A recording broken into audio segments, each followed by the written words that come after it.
History usually remembers the loudest empires, the ones that marched under banners of conquest, built monuments to power, and carved their names into stone. But every now and then, history leaves behind a different kind of ruler. Not just a king of wealth, but a king of knowledge. Not merely a man who carried gold, but a man who carried the blueprint of a civilization the world was never taught to fully see.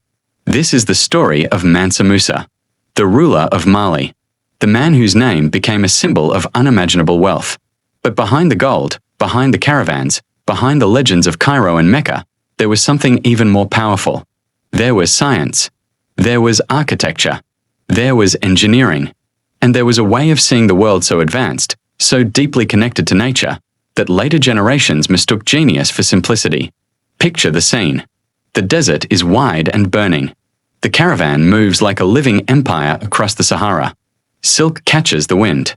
Gold glitters beneath the sun. Thousands of feet strike the earth in rhythm.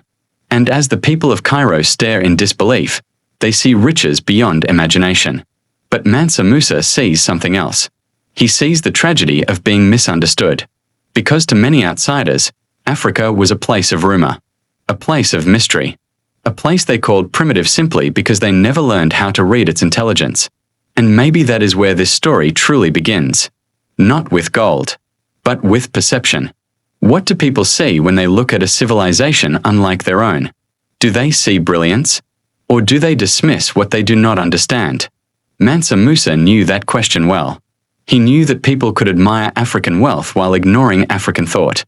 They could marvel at the monuments while refusing to ask who designed them. They could praise the scale of an empire while denying the mathematics that made it possible. And so, in this telling, Mansa Musa offers the world a lesson. The first lesson is that African builders did not simply stack stone. They shaped space itself. At Great Zimbabwe, stone walls rise with a silence that feels almost sacred. To the untrained eye, they are just walls. But to those who understand design, they become something more, structures shaped with intention, with resonance, with an understanding that sound moves like water and that space can be engineered to carry power. Then comes the fire. Because civilization is not only built with stone, it is forged. Long before many were willing to credit Africa with advanced metallurgy, the Haya people were mastering furnaces of astonishing heat, producing high-grade steel through methods that seemed to reach far beyond their time. This was not accident. This was not luck. This was experimentation, precision, and inherited knowledge passed through generations that understood the language of earth, carbon, ore, and flame.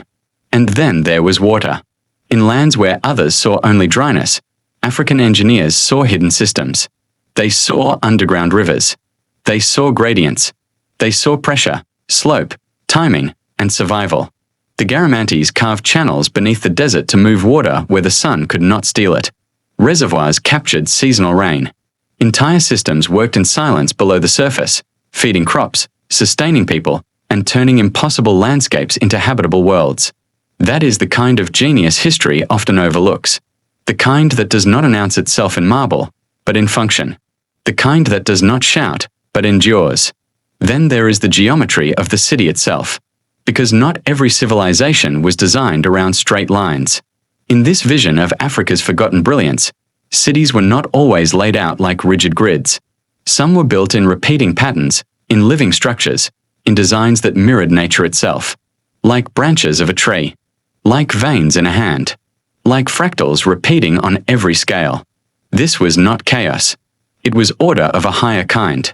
A mathematics that allowed growth without collapse. A design logic that could guide movement, organize society, and defend a city while still feeling alive. It was architecture not imposed on nature, but learned from it. And maybe nowhere is that wisdom more visible than in the great earthen mosques of West Africa. To some, they looked fragile, temporary, made of mud, and therefore easy to underestimate. But that misunderstanding reveals more about the observer than the building. Because those walls were not primitive. They were intelligent. They breathed. They absorbed heat during the day and released it at night. They created cool interiors in brutal climates. They worked with wind, shade, thickness, and thermal mass in ways modern designers still admire. What looked simple was often sophisticated. What looked humble was often brilliant. That is the heart of this story. Not that Africa had wonders, but that its wonders were often built in a language outsiders refused to learn. Mansa Musa understood that wealth alone would never be enough. Gold could dazzle the eye, but knowledge could outlive empires. That is why his legacy matters. Because he represents more than riches. He represents a civilization of planners, mathematicians, builders, metalworkers, architects, and scholars. A world in which engineering was not separate from spirituality. A world in which cities spoke to the land, and buildings answered the climate, and design itself became a conversation between humanity and the earth. So when people remember Mansa Musa only as the richest man who ever lived, they remember only the surface. The gold mattered, yes, but gold was never the deepest treasure. The deeper treasure was the mind, the memory, the method, the science hidden in plain sight, the knowledge carried across deserts and written into walls, furnaces, tunnels, and mosques. And maybe that is why this story still matters now. Because history is not just about who had power. It is about who gets recognized for intelligence, who gets remembered as a builder of the future, and who gets erased by a world too arrogant to see genius in unfamiliar forms. Mansa Musa was not only a king of gold. He was a symbol of something greater, a reminder that Africa was never waiting to be enlightened. It was already thinking, already building, already solving the problems of heat, sound, water, metal, and space with a sophistication the world still struggles to appreciate.